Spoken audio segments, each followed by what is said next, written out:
बिस्मिल्लाहिर्रहमानिर्रहीम। अस्सलाम वालेकुम वरहमतुल्लाहि वबरकातुहू। मैं उम्मीद करता हूँ आप तमाम हज़रात खैरियत से होंगे। आज की ये जो वीडियो आप देख रहे हैं ये कुर्बानी के हवाले से चंद अहम मसाइल इंशाअल्लाह ताला डिस्कस किए जाएंगे।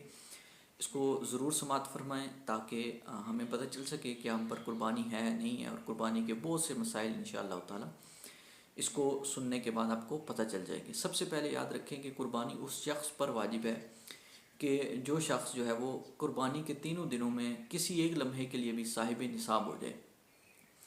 अब सवाल यह है कि साहिब निसाब क्या होता है। तो साहिब निसाब वो शख्स होता है कि अगर उसके पास सोना है तो 7.5 तोले सोना उसके पास, यानी इतना होना चाहिए ज़्यादा से ज़्यादा। अगर चांदी है तो वो 52.5 तोले चांदी उसके पास होनी चाहिए। और अगर चांदी भी नहीं है, सोना भी नहीं है, तो अब जो है वो आप देख लें कि 52.5 तोले चांदी की मालियत क्या बनती है इन दिनों में।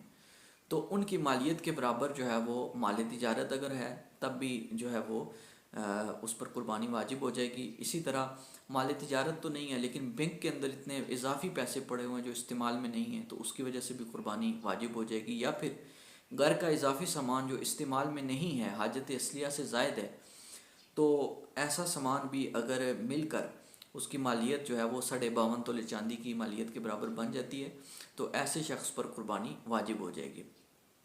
अब जो मैंने आपको सोने और चांदी का बताया कि 7.5 तोले सोना और 52.5 तोले चांदी हो, तो अब सवाल ये है कि अगर इससे कम हो तो क्या कुर्बानी नहीं होगी। तो याद रखें कि अगर सोना इससे कम है तो उसके साथ माल तिजारत या कोई भी माल और भी है, तो अब वो सोना जो है वो माल की हैसियत इख्तियार कर जाएगा। और जब माल की हैसियत इख्तियार करेगा तो दूसरा जो माल है उसको भी मिलाकर तो 52.5 तोले चांदी की मालियत के बराबर देखेंगे कि क्या ये बनता है कि नहीं। अगर बन जाता है तो इस सूरत में उस पर भी कुर्बानी वाजिब होगी। जानवरों की जो उम्र है ये बकरे की 1 साल इस्लामी महीनों के अतबार से, गाय इसी तरह, भैंस वगैरह जो है, इसी तरह जो बैल है इसकी उम्र जो है वो 2 साल इस्लामी महीनों के अतबार से, और ऊँट की 5 साल कम से कम होनी चाहिए। कुर्बानी जो हमारी भैंस की दी जाती है ये बिल्कुल जायज़ है, इसमें कोई हर्ज नहीं है। क्यों? इसलिए कि जो भैंस है ये गाय की किस्म में शुमार की गई है। जैसा कि लुगत की किताबों में मौजूद है कि अलजामूस मिन नौइल बकरा, कि जो जामूस है, भैंस है, ये गाय की किस्म में से एक किस्म है। इसलिए जब ज़कात निकाली जाती है तो जितनी गाय की ज़कात होती है उतनी ही भैंसों की जो है वो ज़कात निकाली जाती है।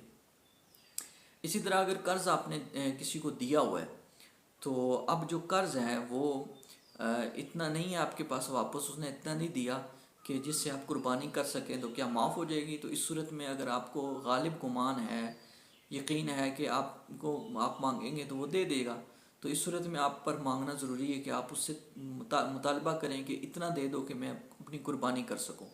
लेकिन वो नहीं अगर देता तो इस सूरत में फिर अगर ईद के दिन गुजर जाते हैं तो कुर्बानी फिर बाद में नहीं करनी पड़ेगी, यानी बाद में तो हो ही नहीं सकती। मतलब यह है कि बाद में उसकी जो कीमत है वो भी सदका नहीं करनी पड़ेगी और कुर्बानी का गुनाह भी नहीं होगा, कुर्बानी उस पर यानी माफ़ हो जाएगी। इसी तरह अगर पैसे जो है वो अगर बंदे के पास नहीं हैं, अभी फ़िलहाल नहीं है, कुर्बानी उस पर वाजिब है लेकिन पैसे नहीं हैं, तो इस सूरत में हुक्म है कि कर्ज़ लेकर जो है वो कुर्बानी की जाए। इसी तरह अकीका जो है इसका हिस्सा जो है वो बिल्कुल मिला सकते हैं कुर्बानी के हिस्से में, यानी बड़े जानवर के अंदर अगर 6 हिस्से कुर्बानी के हैं तो एक हिस्सा अकीके का है, तो ये दुरुस्त है, इसमें कोई हर्ज नहीं है। लेकिन बेहतर ये होता है कि बच्चे की तरफ से अगर हिस्सा डाल रहे हैं तो 2 हिस्से डालें, बच्चे की तरफ से डाल रहे हैं तो एक हिस्सा डालें, लेकिन ये बेहतर है। मतलब यह है कि ज़रूरी नहीं है, और अगर कोई करना चाहे तो ये उसके लिए ज़्यादा अफजल अमल है।